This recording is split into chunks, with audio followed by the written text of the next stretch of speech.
to you live from the Vegas Video Network studios, just steps from the Las Vegas Strip. It's golf and other four-letter words. And now your host, you've heard him on ESPN, Fox Sports, and Sirius XM Radio, Mr. Dennis Silvers. Oh, thank you. Woo. Thank you very much. Thank you. Hey, welcome everybody. Thanks for tuning in and joining us for another edition of Golf and Other Four-Letter Words right now on the Vegas Video Network. As advertised, I'm your host, Dennis Silvers, and we have a fantastic, I know I say that every week, but I'm serious this week.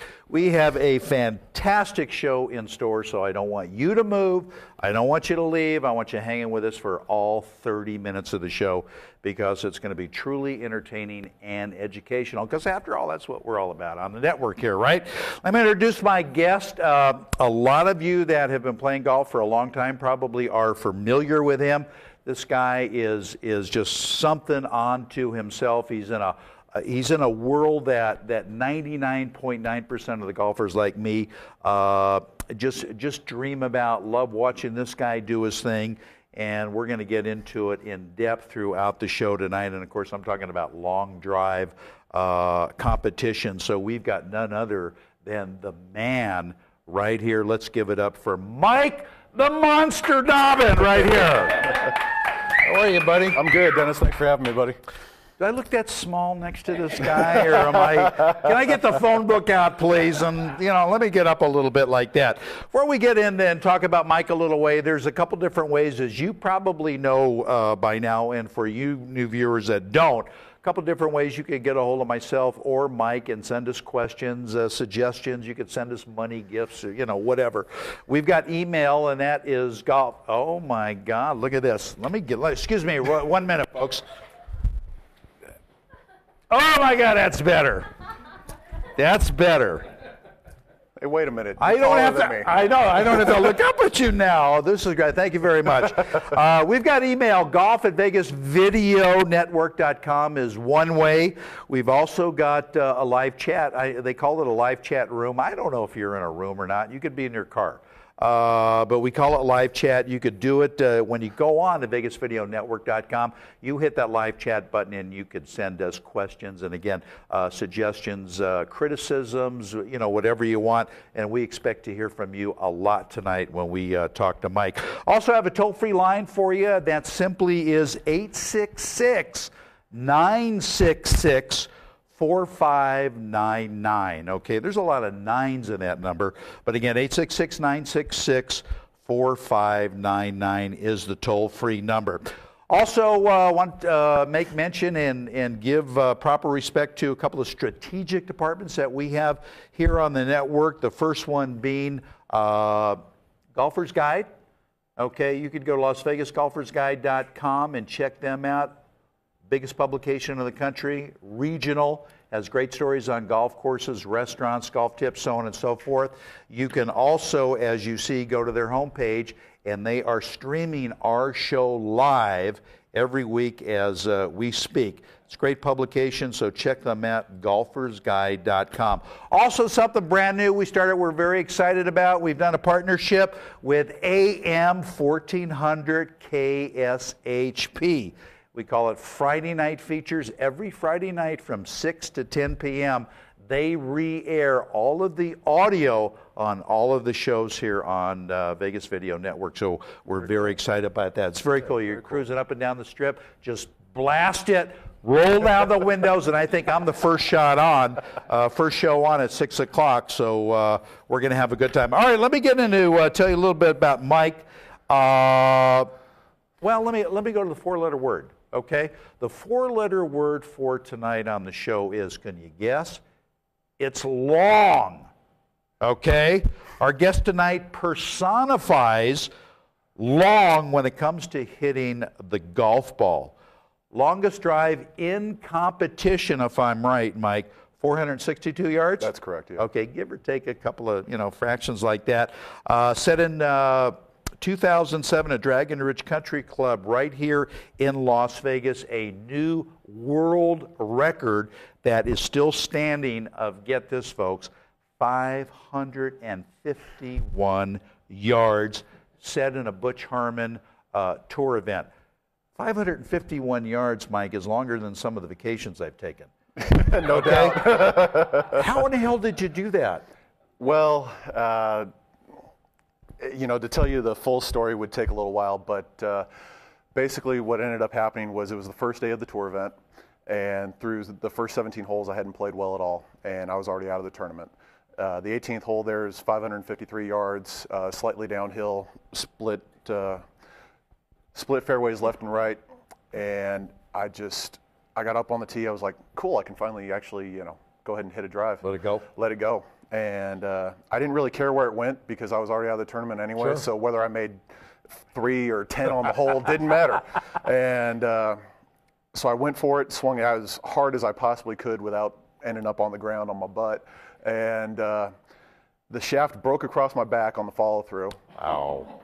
Wow. I saw that the ball was heading straight at my target. There was a bunker out there at about 430, and that was my target off the tee, and so it was going straight at it. After that, I went and found the rest of my club that was about 10 yards behind me in the rocks, and got down to the bunker, didn't see my ball, and I'm just going, where is it? Where is it? Where could it possibly be? And saw a ball down the fairway further, and I don't know what possessed me to go check it, but I did. And it was my ball, and it was pin high, about 40 yards right of the green. And for those of you who know the hole, you know that the green is actually tucked back on the left, just a little bit. Right. And but the drive that I hit was just dead straight. And we had GPS usage in the carts. That number popped up at 551, and then we had one of the tournament officials go back to the tee with a laser rangefinder, and I stood down there where the ball was at so that we could have something. Right. Yeah, and they verified it. Yeah. And so we verified it. Unbelievable. I've got a letter from the tournament committee with 5 witnesses' signatures. And awesome. So, yeah, it was pretty cool. And I didn't even find out that it was a world record till 2 days later. Yeah. My sponsor at the time, he had called me saying, is it true? Is it true? Wow. And I'm going, what are you talking about? And he said, did you hit this drive? I said, yeah. And he goes, well, it's a new world record, right? And I'm like, I do now. That is. I mean, this is big time stuff, folks. I mean, and this is still holding, okay? And I think it's going to hold for a long, long time. And it is really, really something special. Could you imagine what you could have done with that drive had you taken the damn cover off the club? I mean, maybe I should a little fuzzy thing there or something, Maybe I should have taken like my moose head off. I don't know. All right, how about this? Let me give you a little stats on what this gentleman next to me does. You hear all the time, these guys talk on the weekends, the guys that hit it pretty good on the PGA Tour. Club head speed, okay? Got to have a lot of speed to hit the ball long, as we've talked about before on the golf, on the show right here. 161 miles per hour. That's faster than my car goes, Mike. Yeah. Okay, downhill. Yeah. I mean, it's just absolutely awesome. Ball speed, okay, 227 miles per hour. That is just, I mean, can you actually see it coming off the club face? No. Okay, wow. No, you have to pick it up a little further out there. Got to pick it up. Victory at the World Long Drive Championship in October of 2007. Tell us real briefly about that. It was a great week. I'd just been hitting the ball real well that whole week, and I wasn't blowing the field away by any means. I was just kind of getting by in each round. And that's pretty much the way the World Championships work, or any long drive tournament for that matter. It's not hitting the biggest ball in this one round. You're in a group of 6, maybe 8 guys, and they'll take the top half into the winner's side on the next round. So as long as you keep advancing that way, then you're good. Yeah. So I mean, I had some rounds where I was advancing with 370s, some rounds were, right around 400. It just it varied from round to round, but that's the way it works. That's the way it goes. And it's coming quite up often. It's coming up pretty soon. November, actually. November. Yeah. In Mesquite. In Mesquite. All right. Yeah. So those of you that live here, you're watching a line from all over the planet. You want to see some great action? These guys in action. It's something to behold when you're in person. Come to Mesquite, and you're going to see Mike. This one fascinates me, and this is very, very cool. Driving distance with a putter, 325 yards. Yeah, once in a while. Talk to me about that. Well, you know, most of us long drive guys don't putt all that well. And so I just thought, you know, I've seen some of my other friends hit putters, and so I took one out. And just when I was in Japan a couple years ago doing some shows out there, I found one off the shelf that looked like, you know, a pretty decent one to use for hitting it. And yeah, I started working with it, and it's just a little 34, 35-inch standard off-the-shelf putter. Wow. And best recorded so far is 325. That just, with a putter, go figure. You've been referred to, Mike, as both the monster and the moose. Which do you prefer? Because I know I'm calling you Mr. Dobbin. I mean, I'm not taking a chance. Okay, but what do you prefer? And who gave you those names? Well, Moose came from an old friend of mine. He was a DJ, and I kind of did a little security type stuff for him back when I was about 18, 19 years old, and he came up with that for me. And I wasn't near the size that I am now. I was 6'8", but didn't quite have the build. Yeah. And so that was that. The monster thing, I guess, just over years of long drive, different people have come up with different things. All my fellow competitors, they all refer to me as Debo, which those of you who have seen the movie Friday, you'll know the character that I'm talking about. You know, Debo's coming out your jewelry. I like it. I like that. And all these guys have names, and I think, you know, a lot of guys on tours have names, little nicknames and stuff like that. But the long drive guys have names also. You know, I give you a friend of yours, and I've had on my show, he's a great guest too, Sean the Beast Pfister. Good guy. Good old Sean, he's a great and guy. He fits it. Yeah, you think? He fits it. It's really good. Anyway, we're going to talk a little bit about some of Mike's accomplishments a little later in the show. But for you new viewers right now, and for you old ones for that matter, let's get to our first segment, and that is something that we call Tournament Scorecard.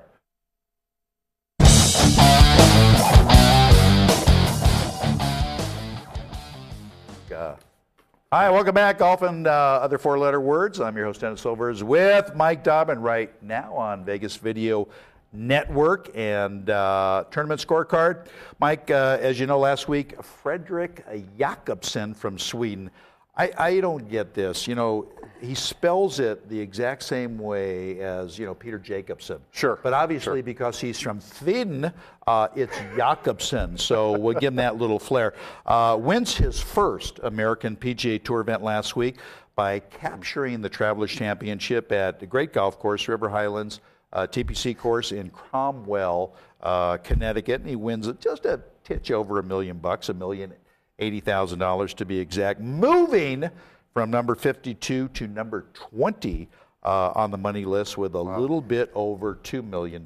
So nice payday for him. It also moves him from number 110 to number 60 in the world rankings with 118 points. And you know, world ranking points is what it's all about for a lot of these guys. It is. I don't personally agree with the world rankings, but that's my opinion. You know, the point system is what it is. To have a guy at the top of the world rankings who hasn't won a major is beyond me. But again, that's my opinion. And I agree with you. We'll come back and do a whole other show about the world rankings because a lot of people think it just doesn't fit. It's not good. Yeah. They need to get a better system. But anyway, also a nice jump as well in the FedEx Cup race, going from number 41 to number 18 with 1,112 points. And of course, that's cumulative at the end of the year. These guys are playing, you know, the Tour Championship for a cool $10 million to win that then. And another worthwhile stat, I think, on Fredrik, Mike, that's worth noting, is something they call strokes gained in putting. Fredrik Jacobson has always been regarded as having a hell of a great short game and a very, very good putter. But he goes from number 26 to number 9 in this, so this bodes very well. You could keep it in the fairway, and as you know, putt well. You're going to make a check every week, and you're going to do very, very well. All right, time to take a short station ID, and when we come back, we'll have our second segment, a real fun one that we call Birdies and Bogeys. So stay with us. We're coming back right after this. Hey, I'm Al, man. Is that how you get them to do that all the time? Just sit there and be an ass. Is that it? Hey, I'm Al. Hey, I'm Al Mancini at Top of the Food Chain. You are watching the Vegas Video Network. We got big forks, big spoons. I got a big mouth. I got no guests.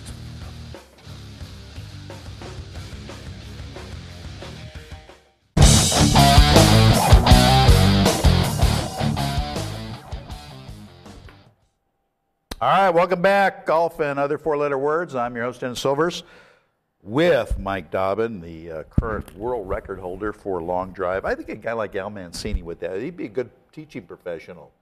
Yeah. Go out and take golf lessons from him? Sure, I would. Be different. All right, birdies and bogeys. I'm going to talk about some media stuff going on in the tour, a little gossip, few oddball things. Tell me whether you think it's a birdie or bogey and why, Okay. and we'll kind of do. All right, first time ever, Mike. British golfers hold the top 3 spots in the world rankings. Luke Donald, Lee Westwood, and because of his win at the U.S. Open, Rory McIlroy moves up to number 3 in the world rankings.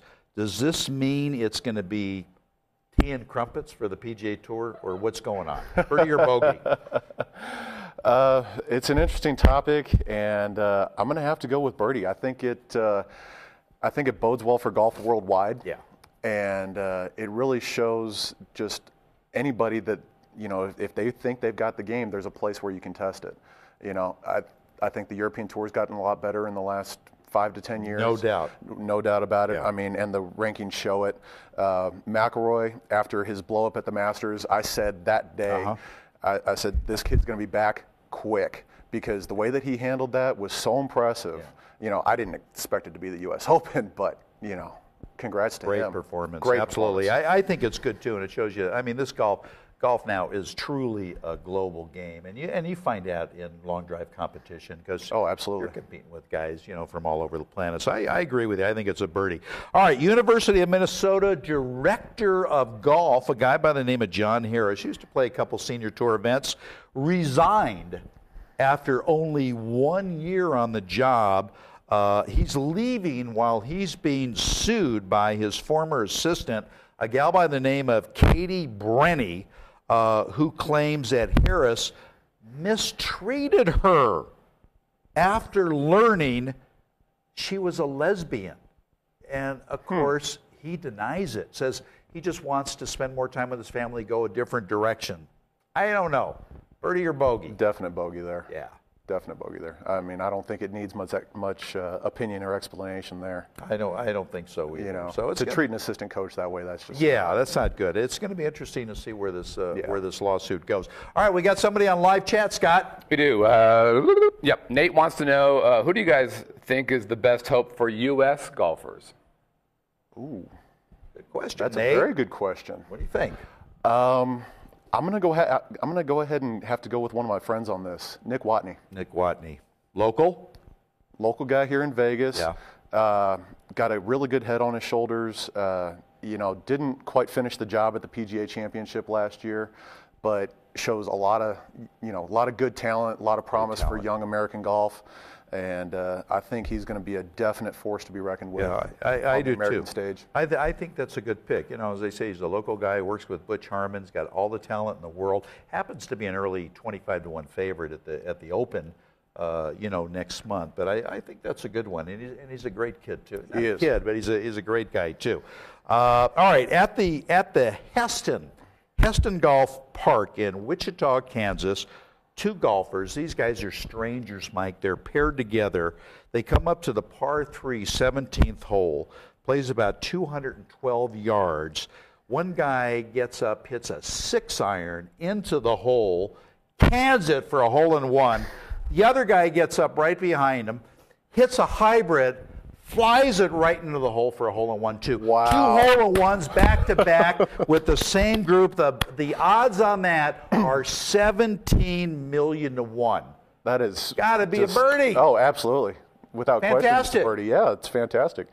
My brother and I, we've played a lot of golf together over the years, and we've been pretty close, but we've never had anything quite like that That's happen. how many hole-in-ones have you had? I have one. You got one. Okay. I have one, and it was on a par 3. All right. It was on a par. Yeah. I've been close on par 4s. I Couple even of came par close 4s. on a par 5 once. Interesting. I've had 4 hole-in-ones, so see, I outdistance him on that one. But I actually played with a guy in Southern California at Wood Ranch got a hole-in-one on a par 4.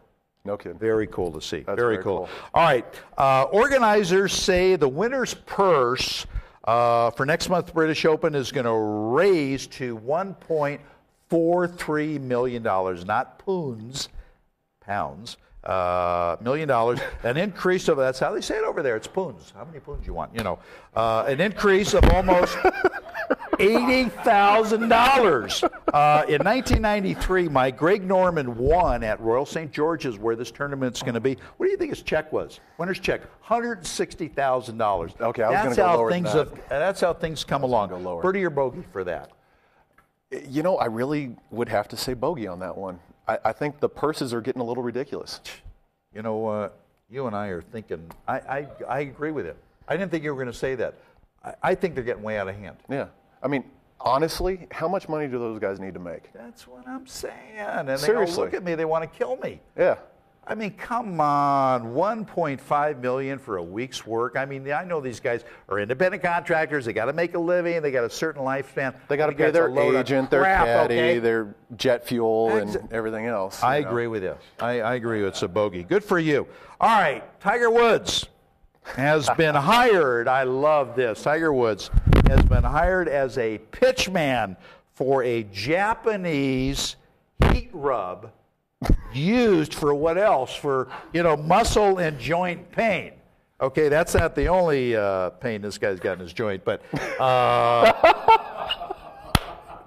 a company by the name of Kowa Company is going to air a TV commercial that he's going to do in Japan. They're going to air it in mid-July. And if you remember, this is not the first go-round for Tiger. He, in the late 90s, I believe, he also did a commercial, endorsed a canned iced tea for a company in Japan. But what do you think of this? You know, for Tiger, I mean, good for him that he got a new endorsement, especially when he's losing so many over here in the States. You know, so I mean, good for him on that part.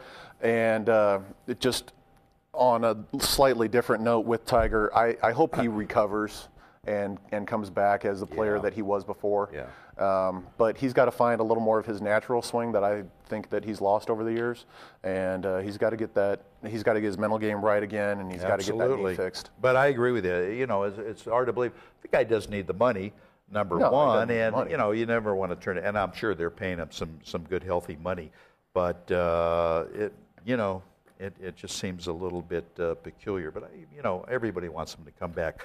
All right, we're going to go to our next segment. This is where we're going to help you and we're going to help me. Don't forget that live chat. Go to VegasVideoNetwork.com. Click that on. Toll-free number 866-966-4599. Doesn't cost you a quarter, so give us some chat questions. All right, handicap helper. Here we go.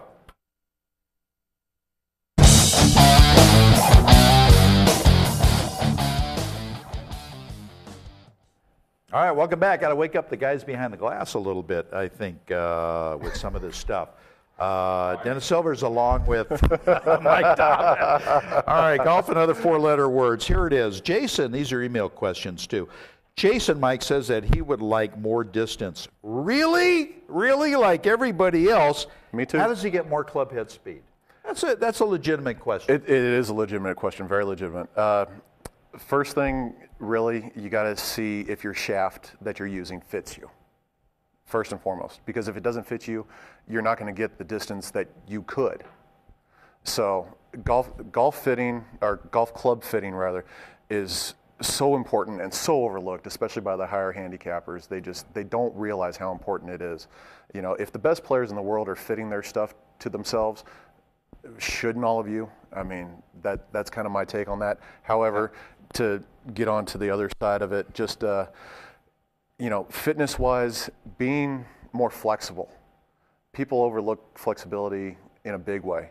I'm not the most flexible guy in the world, but I can get past 90 degrees on my turn. Well, that sounds and at 300 pounds and 6'8", people kind of look at me and go, how are you a golfer? Why aren't you on the football field? Yeah. And there's a long answer for that. I won't get into that. But more flexibility, particularly rotational flexibility around your spine, throughout your core strength, and use your legs more. I see so many of you out there, Jason, this isn't just for you, this is for all of you out there. Use your legs. Your legs are the motor of your golf swing. If you're not using your legs, you're not getting the most out of your distance ability. Great advice. And like you say, when you get fitted for a shaft, be careful, because you'll go into a golf retailer. These guys, as you know, don't know what they're talking about. So make sure you don't get the shaft. when you're looking to buy a shaft, because there's some real good ones out there now. I mean, seriously. Yeah. But that is great advice. Live chat question, Scott? Yeah, we got a couple. The first one's from Bill. Bill wants to know, you kind of touched upon this just now, but what's the most critical aspect to a long, straight drive? Most critical aspect to a long, straight drive. Wide fairway? Wide fairway always helps. Wide fairway always helps. Hit it in the middle of the club face. There you go. Yeah. If you're not hitting in the center of the club face, you're not going to get the most out of your club head, and then you have the shaft and everything else. So true. But if you're not hitting the middle of the face, it doesn't matter how hard you swing. Yeah. It's not going to go far, and it's not going to go straight. So true. So, very, very true. You want to hit it farther, hit it better. Yeah, hit it better. Good advice. Well, are there exercises to get better at that aspect? Because, hit it in the middle of the club face, I get that. But is there an exercise I could do, for example, that increases the probability that I do hit it in the middle of the club face? Practice.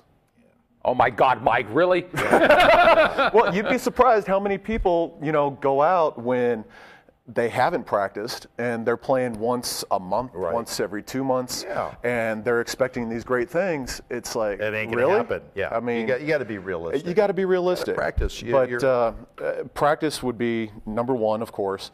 And there's not really anything that you can do in the gym necessarily that's going to make you hit the sweet spot better. Right. But just working with stuff like impact bags and hit wiffle balls in your backyard. Anything you can do to there's a lot of practice you're more. Right. There's a lot of very good training devices out there that will help you do that, and take advantage. I don't care what club you buy or what level of player you are. You notice these guys on tour, they wear out the center of that club face. That's why they get the most out of the ball and out of the shot and out of their game. So that's good advice. Robert wants to know the correlation between, I think it's a good question, between strength and speed. Two completely different things.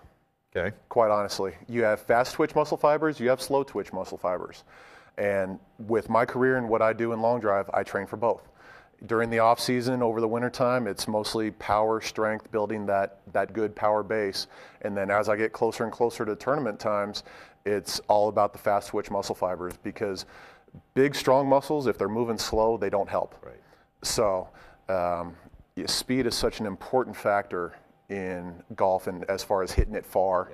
Yeah. And I think it's also quite widely overlooked, personally, but my training is rather extensive. I incorporate all sorts of different kinds of training, including plyometric, explosive, flexibility training, strength training. I do some Olympic lifting. I do overhead snatches, power cleans, all kinds of stuff. Yeah, and it just varies depending upon the time of year. We for could what get I do. into a whole other show about that. Oh yeah, we could get here for hours doing that. We're going to have this guy back, and we're going to do that.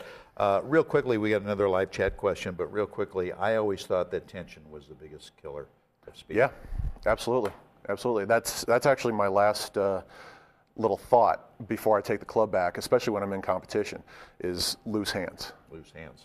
Because if my grip is nice and light, then loose muscles move faster than tight muscles. And as soon as that grip tightens up, all that tension goes through your forearms and up into your shoulders, your back, your chest, and you're just not going to move as fast as you possibly could. That's a very, very good. So you want loose hands. You don't want loose lips, because loose lips sink ships. I thought I heard somebody say that. Something like that. Another live chat question, Scotty. Yes, Scott wants to know, do you have any colloquialisms that aren't 400 years old? No, I'm kidding. Nate wants to know, to Mike, has being a long drive champion hurt other parts of your game? That's a good question. It's a good question. Interesting, too. I don't think so. I've always hit it far. I hit my first 300-yard drive when I was 11 with a persimmon head and a steel shaft. So ever since I got onto a course at 5 years old, I just wanted to see how far I could hit it. And I grew up through the 80s watching Couples, Nicklaus, Watson, all those guys hitting 7-irons 150 yards. So that was what I wanted to do. And so when I was 9, I hit a 7-iron 150 yards. And you know, now I hit gap wedges 150 yards. It's a little different, but to answer your question, no, I don't think it's hurt me because it's always been part of my game. And in fact, some of my better rounds that I've played throughout my career as a long driver have been during the week of the World Championships when we're playing in the Pro-Ams. You know, I've gone out there at, you know, those of you that know Mesquite and some of the courses up there, I've shot 67 at Wolf Creek. I've been below 65 at Casablanca, you know, so, and most of those were during that week. Yeah. Would you say, though, Mike, quickly, you're the exception? Because I know, you know, a lot of these guys are really, really good, but they really all can't play, you know, no disrespect, but they can't play golf all that well. They hit it far, but they can't play golf. And you know what I'm talking about. I do know what you're talking about. And you're right, and, you know, you're wrong a little bit, but there's probably anywhere from 30 to 45 guys that can actually play some real solid golf. Yeah. You know, and I'm not talking about just breaking 90. I'm talking about under 75, shooting around par all the time. Yeah. Some guys have played on the Hooters Tour. David Mobley, who was the 2004 world champion, he played on the Hooters Tour for a while. There's been other guys who have played on the Gateway Tour out in Phoenix. You know, guys have played Canadian Tour too. We're running a little short of time. I know a lot of guys who got off the Hooters Tour because, you know, they just got tired of being called a boob all the time. But real quickly, this is very cool. This is your deal, Tattoo Golf. Tattoo Golf. TattooGolf.com. Okay. Yeah, very nice. It's a little more aggressive, a little different approach to golf clothing, and they do just about everything except for pants. Okay, and the different styles and all. Yeah, they got some different styles, and it's very awesome. Mostly that like kind of dry fabric, you know, kind of the dry fit technology. Where can people get a hold of you? They want to. You got a website. They want to get you for corporate outings. He does all sorts of stuff. Follow him in his tournament life. Where can they get a hold of you? Well, I am on Facebook. Facebook.com/Mike Dobbin 551. That's probably the easiest place to get a hold of me. You can also email me directly at mikedobbin551@gmail.com. Okay. Yeah, and they say we got the long drive coming up in Mesquite. Yeah, a couple more months. Some other competitions, so keep an eye out for Mike. We're just out of time. We got to have you back. I really appreciate you coming on. My pleasure, we're going to do it Thanks again. for having me. He's a good guy. We're glad he's a local here in Las Vegas, and like I say, follow him. He does just some amazing things. All right, that's going to wrap it up for this edition of Golf and other four-letter words right now here on the Vegas Video Network. Thanks for hanging with us. Told you it was going to be a real good show. I'm just sorry we don't have more time, but again, we're going to have him back. Thanks for staying with us again. Fairways and greens to everybody. We'll be right back here next week. Same place, same time. Until then, have a good one, everybody. We'll see y'all later.